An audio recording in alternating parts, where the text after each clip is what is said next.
Hello, my dear crafters. You are very used to hearing my voice, seeing my hands, but you hardly ever see me. But this is a different video. This is a series that I created. I have one that I'm going to publish, you're going to see next. And the idea behind this series is to show that crafting is way more than just having fun.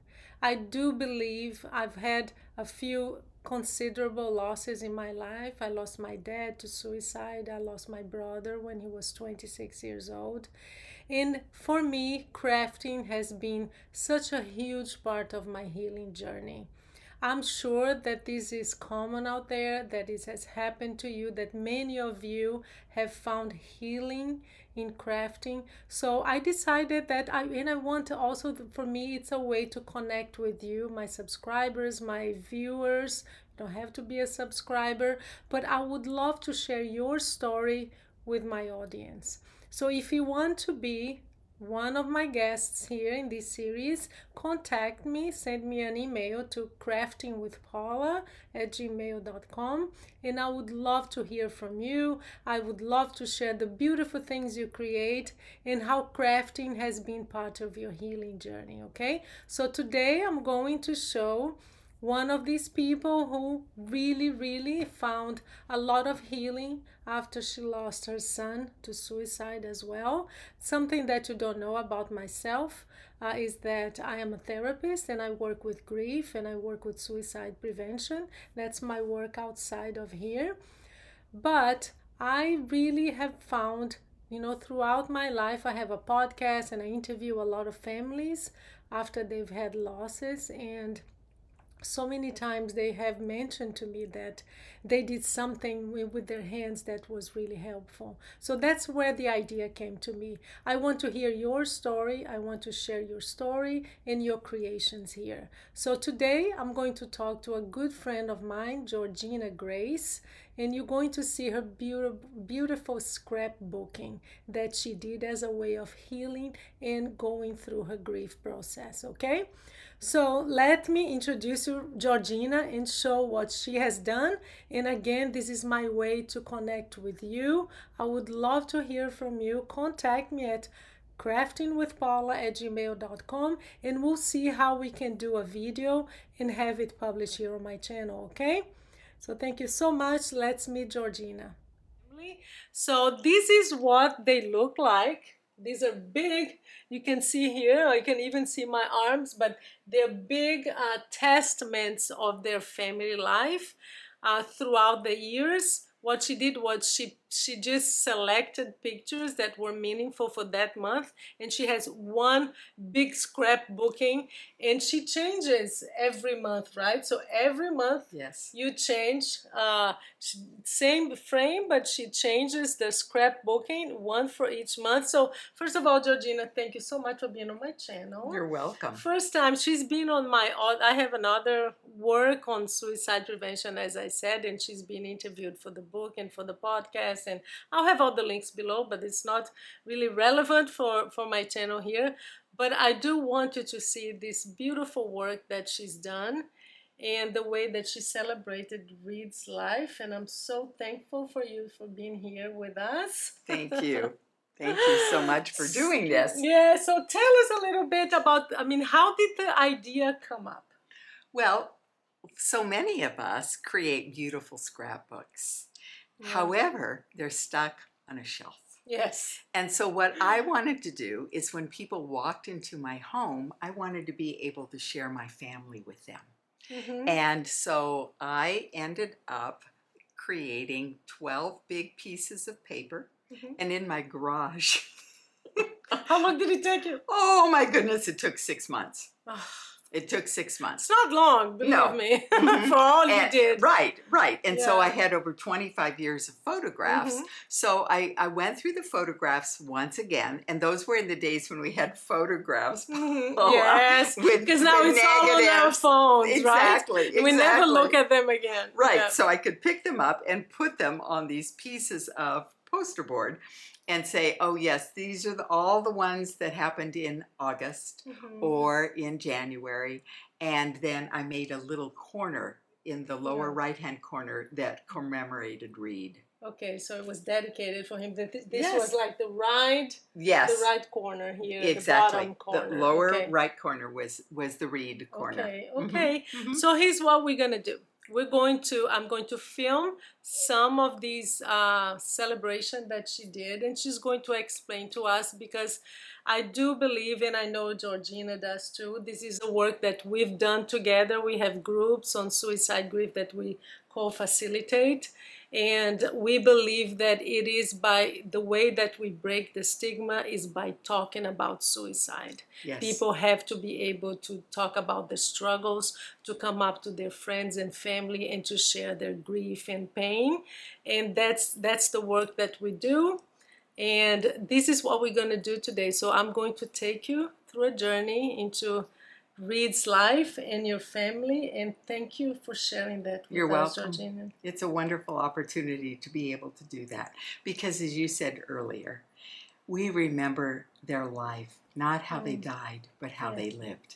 And this is what these collages show, the aliveness of our family, and with that one corner then that commemorates Reed. Okay, so let's do that. Let's do that, okay? This is, so January, tell us about January. What was your family up to, Georgena? Well, it was the year that Reed's dad was born, and he was born during a blizzard. So you can see from the newspaper clipping of 1949 how high the snowdrifts were that his mother and father had to travel through to get to the hospital. And so we always loved January because the boys would go sledding. We lived in Nebraska, but we would take them skiing in Colorado, which was lots of fun. And then at times it got really cold in Nebraska, so we ended up in Florida at Disney. And you can see Orlando, Florida here in 1987. We had a wonderful time there. And this is Reed when he was a tiny little baby. His daddy had been overseas, and so we all met in California, and Reed is very happy to be there. It was his first airplane ride when we did that. But then Reed died on January 24th of 1998. And as you had said, he died of suicide. Reed was a very popular student. And this is a picture of Reed getting the Epiphany walnut in his cake. And so that was very, very intriguing, because this was supposed to be good luck. And in less than 30 days, Reed died. And he died because he was so embarrassed from being banned from the basketball team and kicked off of, suspended from school for 3 days because he failed a breathalyzer test. And so Reed was a very artistic, athletic, charismatic person who was so very, very, very kind. And so they were given the assignment of writing their name and then illustrating it. And so that's exactly what he did. He loved basketball. So being banned from the basketball team was too much for him. Yeah, it really was. He was so embarrassed he wanted to die, and that's exactly what happened. And so with the awareness that the sun comes up every morning, I began looking at sunrises and, of course, for signs in the sky. This is a year later, 1999. And for me, as a grieving mother grasping at straws, I saw this as an angel. I saw this as hope. Okay. And you can see, Now we're looking at February. So what's so special about February? Oh, February is Valentine's Day. Oh, yeah, I can see here. Yes, absolutely. And it's also my birthday. Oh, and so there I am at age 33 with both of the boys, enjoying myself with birthday cake and then family here. Yeah. And February was also a time in Nebraska that the boys were on the swim team for the YMCA. So it was nice to be inside where it was warm. And they would be on the swim team. And up in the upper right corner, clear up there, Vincent was part of the royalty for the winter royalty. And Vincent is your other son. Yes, he's 3 years older than Reed. And it was quite amazing because all of this happened less than 30 days after Reed's death. We were in the spotlight as a family as Vincent was doing this. But we lived in Baltimore for a while, so we were in D.C. in February. Swim team, as you can see, Valentine's Day. The boys just had a wonderful time with getting Valentine presents, and we even got Reed a rabbit, and he named the rabbit Valentine. Here's the rabbit. Here's the rabbit Valentine. And this is the corner that's dedicated to Reed. Exactly. And so the significance of this, as you can see, is another one of those early morning sunsets, sunrises. Just like the sun comes up every morning, I'll get through this grief. That dependability and the beauty. And what happened is that exactly 30 days after Reed died, we got stripes in the sky of denim blue and peony pink. And so it was as if Reed was decorating the sky. And of course, people can say, oh, a sunrise is a sunrise or a sunset is a sunset. But for us, it gave us hope. It gave us that connection at another dimension. And so by creating February with the many Valentines, you can see this with Edward and the boys, and then the February little Valentine up there. It was these connections of love. How are we going to go from three-dimensional world that Reed is no longer a part of to the fourth and the fifth dimensional world, where there's a power greater than us? Okay, Georgena, so let's end with you talking to my dear, my crafting friends. Yes. So tell us about the healing process of doing all this. How was it for you? It was wonderful because there were times when I was in a state of such sadness, deep, deep sadness.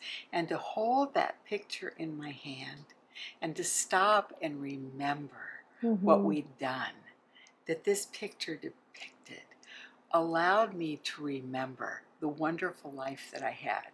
Because, Paula, for me, grief is a balance of loss and aliveness. It's a balance of awareness that we're never alone and that life goes on beyond this dimension. And so that was what was so healing about this. I didn't know where my life would be after I finished this project. But doing the project gave me the hope to move beyond my grief. Thank you so much, Georgena, for sharing. I mean, I know this is touching for you, and we've been friends for quite a while now.